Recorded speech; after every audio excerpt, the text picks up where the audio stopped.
i7 ગુજરાતનો અવાજ। નમસ્કાર દર્શક મિત્રો, i7 ન્યૂઝ ગુજરાતીની સાથે હું છું આપની સાથે પાયલ બામભણિયા। તો જોઈએ આજના મહત્વના સમાચાર।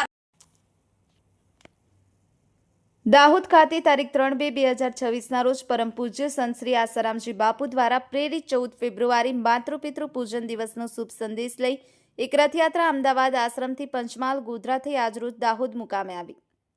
મળતી માહિતી મુજબ દાહોદ જિલ્લામાં ગરબાડા ચોકડી દાહોદ આશ્રમ ખાતે પૂજા અર્ચના અને મહાઆરતી કરી નગરજનો, સાધકો અને રાષ્ટ્રીય હિન્દુ સંઘ દાહોદ જિલ્લા ટીમ દ્વારા રથયાત્રાનું પ્રસ્થાન કરવામાં આવ્યું। દાહોદ નગરમાં વાહનો શણગારી સુશોભિત કરી મોટી સંખ્યામાં પૂજ્ય બાપુના હરિઓમ હરિઓમ ધૂન સાથે નગરને મંત્રમુગ્ધ આનંદિત કરી વાતાવરણમાં એક આનંદ અને ઝલક જોવા મળી।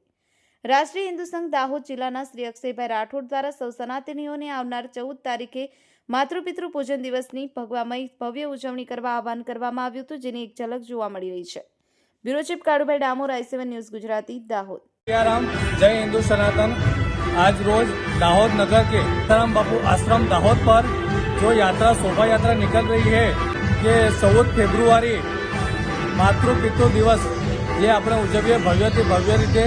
અને આ રાષ્ટ્રીય હિન્દુ સંઘના અમે કાર્યકર્તાઓ આખા પ્રજાને, આખા દાહોદ જિલ્લાને આહવાન કરીએ છીએ કે 14 ફેબ્રુઆરીના દિવસે राष्ट्र हिंदू संघ तथा सभी सनातनी भाइयों को मैं कहता हूँ कि आप 14 फरवरी को भव्य थी भव्य આપણે ઉજવણી કરીએ માતૃ દિવસની।